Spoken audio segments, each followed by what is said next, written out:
말씀은 사무엘하 22장 26절에서 31절까지의 말씀입니다. 사무엘하 22장 26절에서 31절입니다.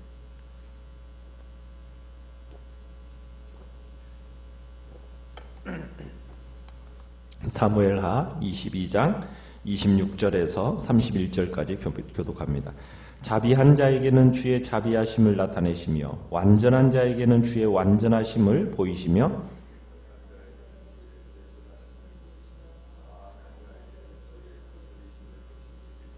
주께서 곤고한 백성은 구원하시고 교만한 자를 살피사 낮추시리이다.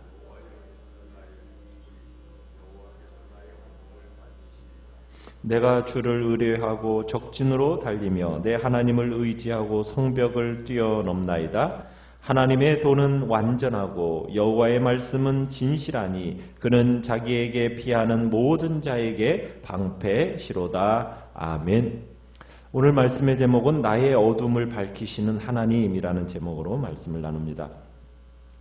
하나님은 깊은 좌절에 빠진 신실한 성도들을 건져내십니다. 뿐만 아니라 해방된 자유와 함께 넉넉한 위안의 자리로 인도하시는 분이 바로 우리 하나님이십니다. 그러니까 절망 중에라도 하나님께 부르짖는 기도는 그 위기의 순간을 하나님과 더불어 새롭게 시작하는 출발점으로 만드신다는 얘기입니다. 그러면 다윗이 어떻게 해서 이렇게 특별한 하나님의 보호하심과 축복을 받게 되었을까? 어제 20절을 보시면은 이렇게 되어 있어요. 다윗이 이렇게 극한 어려움 속에서 자기를 구원하신 이유를 뭐라고 설명을 하고 있습니까? 나를 기뻐하심으로 구원하셨도다. 그러니까 나를 구원하신 이유, 자기를 어려움 가운데서 구원하신 이유를 뭐라고 설명하고 있다고요? 하나님이 나를 기뻐하시기 때문이다. 그러니까 성도는 어떠한 사람이냐? 하나님의 사랑을 받는 존재요, 하나님의 기뻐하시는 자라는 분명한 확신 속에서 살아가는 겁니다. 그 정체성을 우리가 잃어버리지 않고 잊지 않고 정말 하나님의 사랑을 받는 자요, 하나님이 기뻐하시는 자라는 그 분명한 정체성의 확신을 가지고 살아간다면 우리는 주님 앞에 참으로 우리의 어려움 속에서도 우리를 어떻게 도우사 구원하실지에 대한 기대 속에서 살아가게 된다는 이야기입니다. 그러면서 다윗은 하나님이 기뻐 받으시고 그 보상으로 자기를 구원하신 것에 대한 설명을 이제 그 뒤에 21절과 25절에서는 그렇게 설명을 했죠. 자신의 공의와 자신의 정결함을 하나님이 기뻐 받으셔서 그 보상으로 자기를 구원하셨다. 이렇게 얘기합니다. 그러면서 자신의 경건에 대한 이야기를 22절, 23절, 24절에서 열거를 하는데, 근데 이 내용은 자기 자랑에 대한 내용도 아니고 공로에 의한 구원을 주장하는 것도 아니고 어떤 완전 성결에 대한 이야기를 하는 부분이 아닙니다. 그렇게 오해해서는 안 됩니다. 순종을 통해서 보여주는 의로움이라는 것은 자신이 하나님과 바른 관계에 있음을 의미하는 겁니다. 그러니까 하나님과 나와 지금 어떤 관계 속에 있다, 바른 관계 가운데 있다라는 것을 보여주는 그런 표시로서 내가 하나님의 계명을 지키는 것은 내가 이 계명을 지켜서 하나님께로부터 어떠한 그 공로를 쌓아서 그분으로부터 어떤 복을 받겠다, 구원을 얻겠다, 이런 얘기가 아니라 하나님을 내가 사랑하니까 그분과의 바른 관계 속에서 내가 하나님의 말씀을 지켜나가는 거다. 그러니까 진정 주님을 알아가게 되면은 우리가 그분을 닮아가게 되고 그분의 성결함과 의로운 삶을 이루어가게 된다라는 이야기를 지금 하고 있는 것입니다. 그러면서 이제 다윗이 하나님이 어떤 분이신가?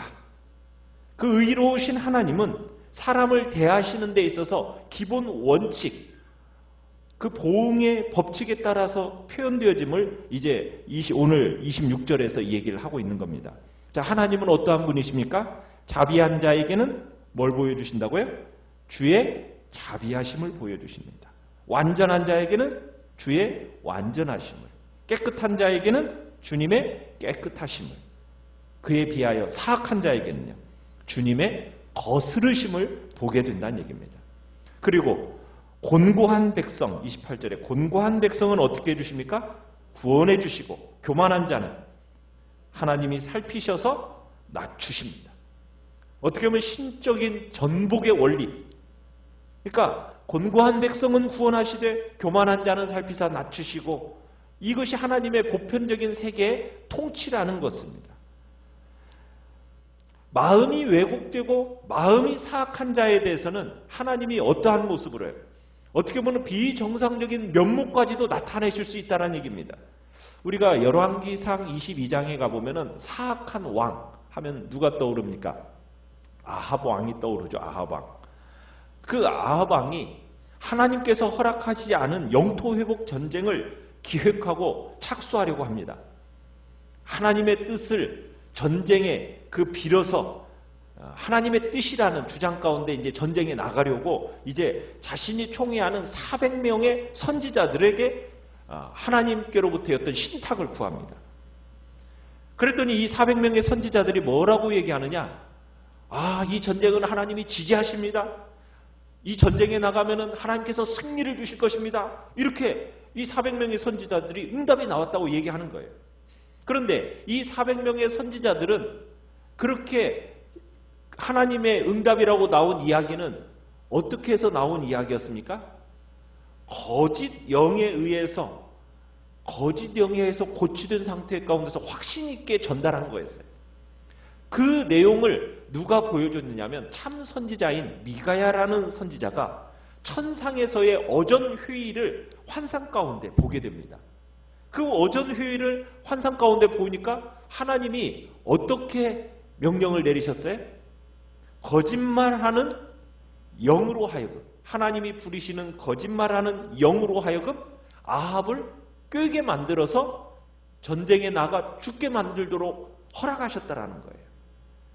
그러니까 하나님께서 마음에 거짓으로 가득 찬 이 아합의 왕을 좌절시키고 파멸시키기 위해서 어떻게 보면은 그 마음의 심리적인 자기 암시, 그것에 의해 형성된 소원을 기도 응답의 형태로 허락해 버리셨다는 거예요. 그러니까 하나님께서는 사악한 자에게는 어떤 방법으로요? 주님의 거스르심으로 딱 보여주셔서 그로 하여금 파멸과 멸망으로 가게 하시더라는 거예요. 그 결과 아합이 어떻게 됐습니까? 참으로 전쟁에 나아가서 결국 참패하게 되고 자신도 그 전쟁터에서 죽게 되었거든요. 그러니까 하나님은 왜곡되고 사악한 아합 왕에게는 왜곡되고 사악한 방법으로 나타나시더라는 거예요. 그렇다고 해서 하나님이 사악함을 주도하시는 분은 아닙니다. 그곳에는 악한 마귀의 영이 어떻게 보면 하나님의 절대적인 주권 아래에서 허용되는 범위 속에서 일들이 진행되어지는 것뿐이죠. 하나님 앞에서 우리의 마음이 참으로 어떠한 마음으로 살아가야 될지를 보여주는 이야기입니다.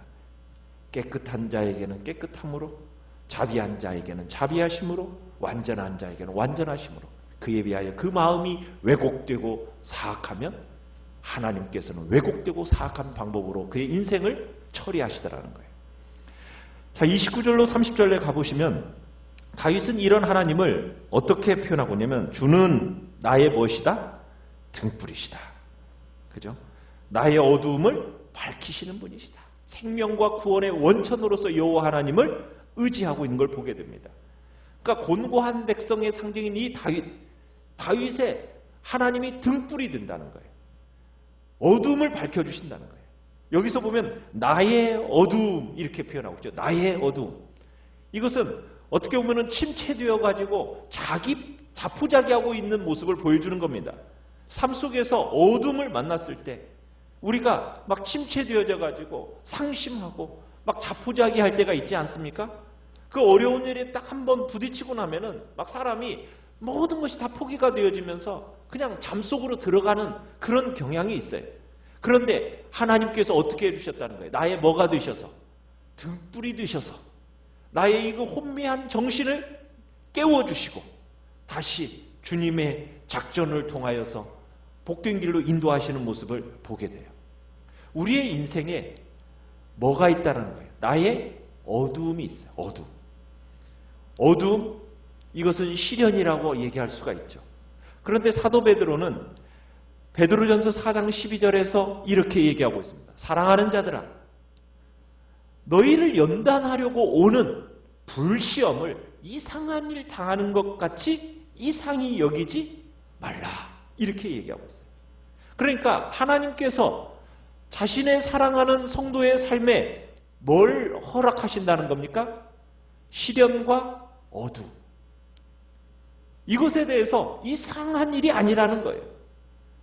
오히려 이 고난을 통해서 나 자신의 연약함을 발견하게 되고 나를 그리스도의 성품으로 빚어가시는 하나님의 손길을 새롭게 만나게 된다는 겁니다.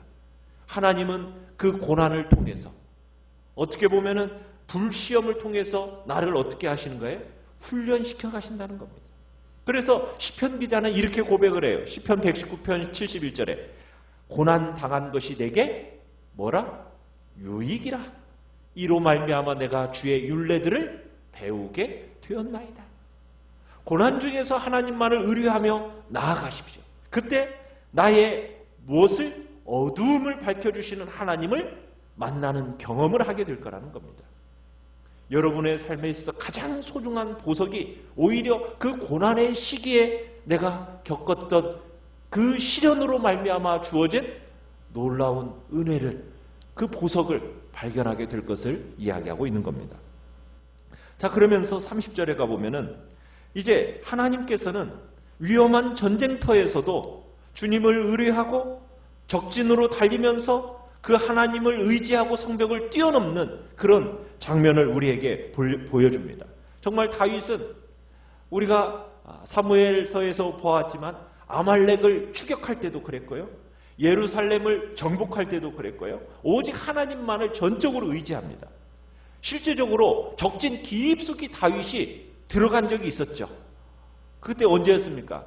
사울이 막 다윗을 잡으려고 왔을 때, 밤중에 사람들이 다 잠들어 있을 때 다윗이 아비새 한 사람만 딱 적진으로 데리고 들어가 가지고 사울의 창, 사울의 물병을 훔쳐가지고 나온 일이 있었잖아요.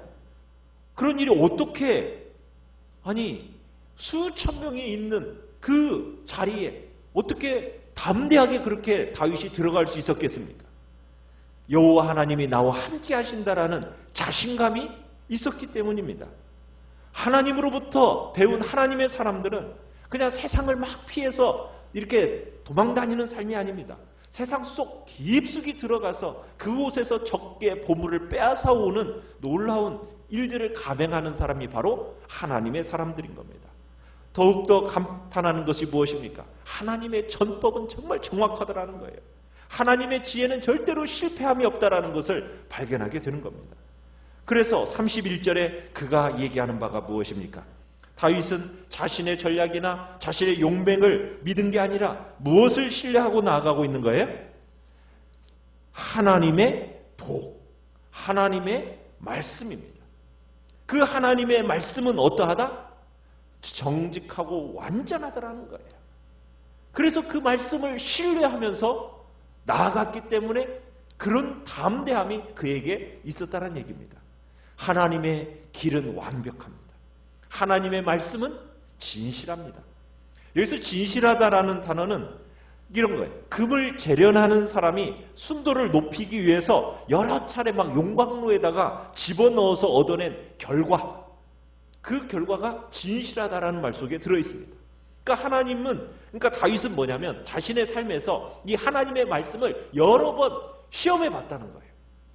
여러 차례 이 하나님의 말씀을 가지고 이 말씀이 진실한가? 정말 시험해 봤더니 그 하나님의 말씀을 항상 뭐 하더라? 진실하더라는 거예요. 신실하다라는 거예요. 그것을 자신이 입증했어요.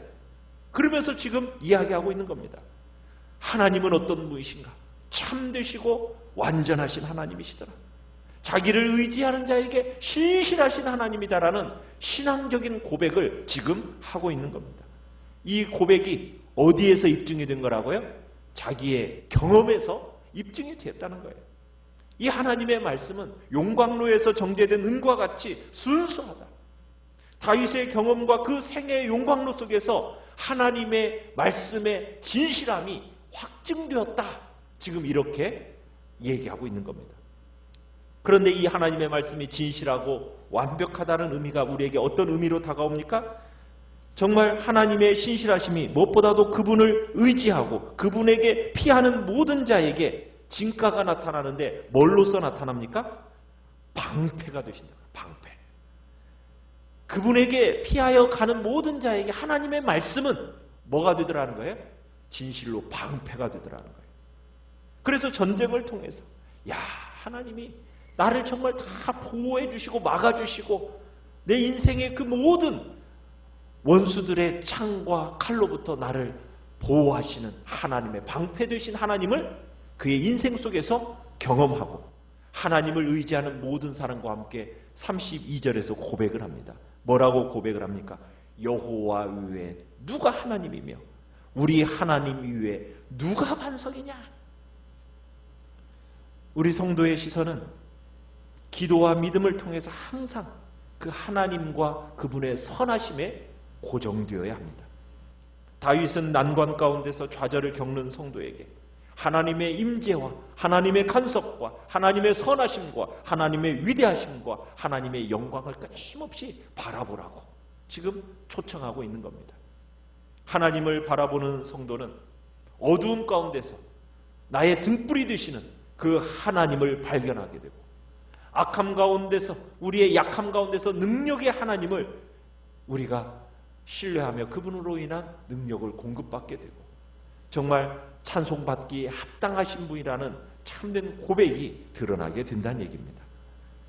여러분이 주님 안에 거하고 우리의 시선을 오직 주님께만 올려드릴 때 우리의 고난과 역경이 도리어 우리로 하여금 합력하여 선을 이루면서 주의 놀라운 능력과 역사를 참으로 우리로 하여금 보여주는 기회로 하나님이 사용하신다는 것을 우리가 믿고 신뢰하면서 정말 하나님의 말씀, 진실한 하나님의 말씀, 정말 우리의 삶에 경험되어지는 그래서 나의 참된 방패가 되신다라는 그 신앙적인 고백이 여러분의 삶 속에서 여러분의 경험 속에서 나타나기를 간절히 바랍니다. 정말 어둠을 만났을 때 하나님만을 의뢰하며 나아가는 진정 하나님의 사람이 되시기를 축원합니다. 축원합니다.